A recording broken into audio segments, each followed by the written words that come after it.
it's crucial that we understand that every positive thing we have in our life is a gift from God.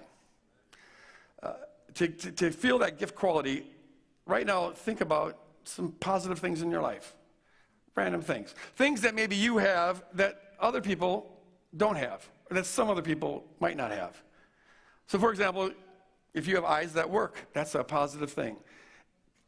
And there are a lot of people who don't have eyes that work. And if you're hearing me right now, you have ears that work. Good for you. A lot of people, some people are deaf. If you have legs that can move you around, that's a positive thing. That's a gift, because there are some people who don't have legs that can move them around. If you've got food, plenty of food enough to eat, well, that's a gift, because a lot of people don't have enough food. If you've got shelter, well, that's a gift, because there's people who don't have shelter. And if you've got enough clothes to wear, well, that's a gift, because there's plenty of people who don't have that.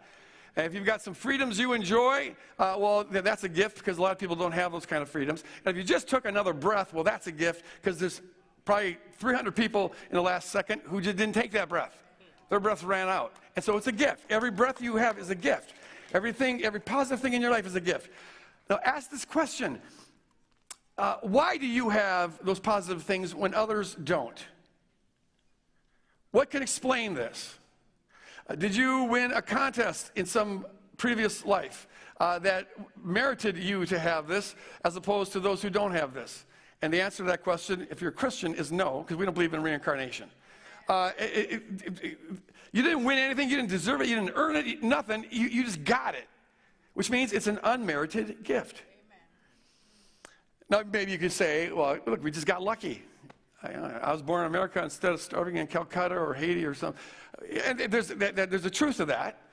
But see, the Bible doesn't stop there. It goes deeper and says, the way John puts it, John the Baptist, he says that a person doesn't have anything that they haven't received from God.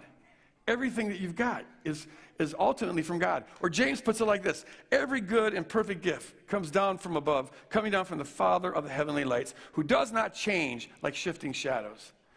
What he's saying is God is inherently good, like we just sang about. He never shifts. He's always this good, and there's this good influence he's always bringing into the world. And with that comes the gifts that we receive. And so for everything that we have that's positive, we ought to be giving thanks to God. Give thanks to God. If it wasn't for God, we wouldn't have this kind of good stuff. Now, to say that, I'll add two things here. One is that to say that it ultimately comes from God isn't to deny that it also comes through other means. So, for example, maybe you're exceptionally cute. Well, that's a gift, because some of us ain't that cute. So give thanks to God for your cuteness. But, you know, if it wasn't for your mom and dad getting together, that had something to do with it, didn't it? And thank God you got your mom's genes and not your ugly dad. Well, so you might want to thank your mom, you know. You inherited that from her. Or maybe you've got, you're exceptionally smart. Well, good for you, because some of us aren't that smart. And so give God thanks. You got a brain that works really good. But you might want to thank your mom also, because she didn't drink like a sieve while you were, you know, in the womb, or didn't start taking drugs that could have damaged your brain, because if she had, you wouldn't have this gift. So you spread out the thanks. Or maybe you've got a job that really is the greatest job in the world. Well, thank God for that, because a lot of people don't have jobs, or the jobs they have they don't like. So thank God for that.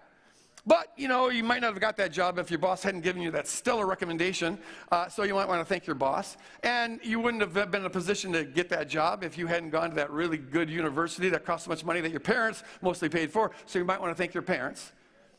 And, yeah, you can pat yourself on the back a little bit, because I'm sure that you worked really hard in school and worked really hard at your previous job, so yay you. But then again, remember that all the hard work in the world would have got you where you are if you'd been born in Calcutta rather than America, and 1,000 other benefits. All right, so there's a lot of things that are in place that allow the gifts to come to us. But what John and James are saying is that ultimately we wouldn't have any of those gifts if it wasn't for God. This world is oppressed by principalities and powers who come to kill, steal, and destroy. And the way the New Testament presents it is that it's like a dark covering over this entire planet. So any goodness that shows up is because God broke through the clouds and then gives gifts. He showers out the gifts. Amen. Ultimately, it comes from him. Now, there's also, is the case usually, that other people have to cooperate for that gift to make it to you. And people and angelic beings have free will, and they can thwart the will of God and squash those gifts. And that is why, folks, it's so random as to who has what gifts and who lacks them. But it's not because God is random, going eeny, meeny, miny, mo. It's just that when he unleashes goodness into this world, there's things that block it or things that cooperate with it, which explains why you've got it and maybe another doesn't. And so it's not about God being arbitrary. It's just about this complex world that we live in.